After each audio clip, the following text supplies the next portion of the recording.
सत्संग जी प्यार से कहिए जी। है तूने प्रेम से जो, है तूने प्रेम से जो तालियां हिलाई, मेरी तो बल्ले बल्ले हो गई।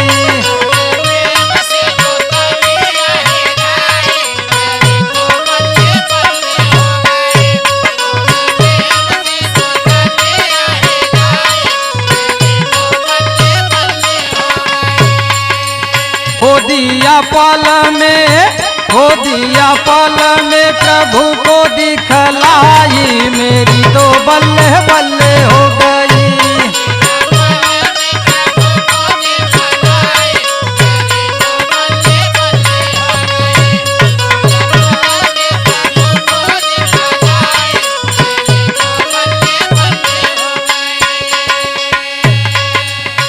ब्रह्म ज्ञान की दौलत पाई,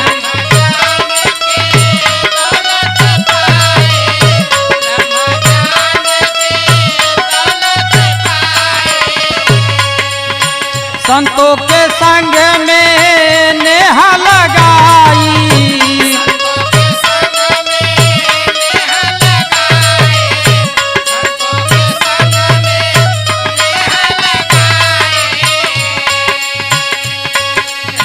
ब्रह्म ज्ञान की दौलत पाई, संतों के संग में नेह लगाई। हो घर आंगना में, हो घर आंगना में आई खुशहाली, मेरी तो बल्ले बल्ले हो गई।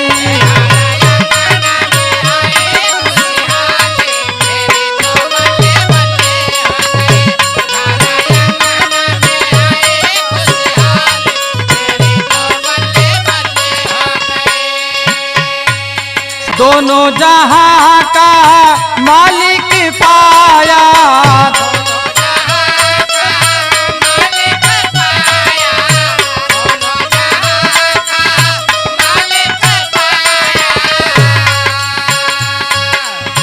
घर ही में है घर दिखलाया,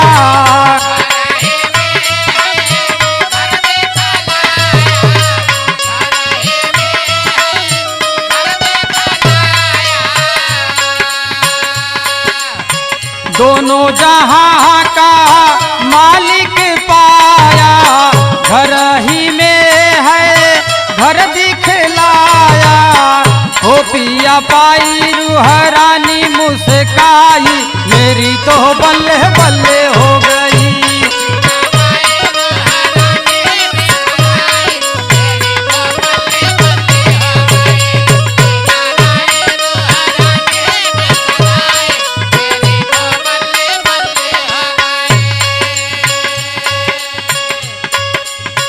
बैठे ये संत सारे ये प्यारे प्यारे,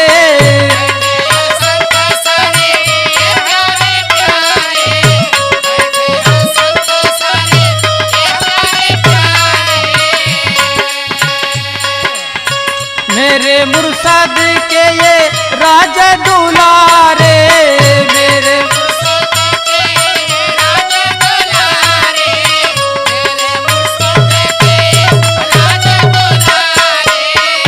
आज सत्संग जी इस सत्संग में इतने संत महात्मा प्यारे प्यारे बैठे हैं सत्संग जी, तो इसीलिए कहना है बैठे ये संत सारे प्यारे प्यारे, मेरे मुर्शद के ये राज दुलारे।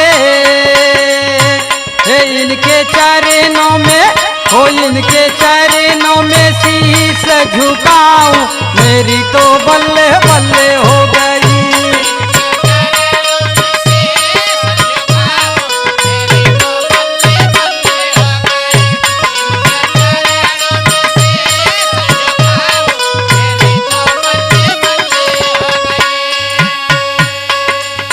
सत्संग जी ये जो संत महात्मा बैठे हैं इनके लिए भी और सत्संग जी सभी के लिए लास्ट लाइन में अरदास है, सदगुरु माता के चरणों में सदगुरु माता प्रवान करें। सतगुरु माता जी इन पर कृपा करना,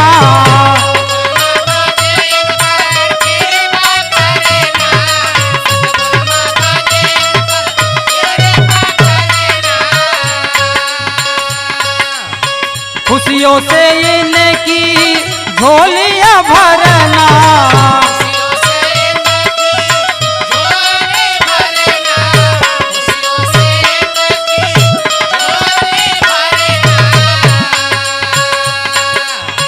सतगुरु माता जी इन पर कृपा करना, खुशियों से इनकी झोलियां भरना। हे दाता विजय को, ओ दाता विजय को गले से लगाई, मेरी तो बल्ले बल्ले हो गई।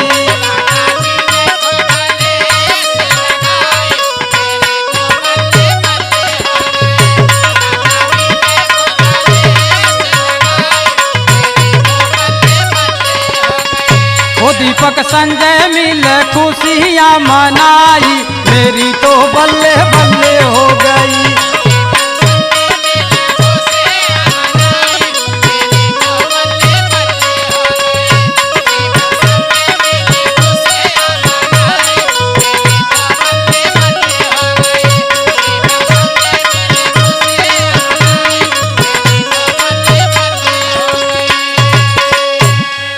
साथ संगत जी प्यार से कहिए जी।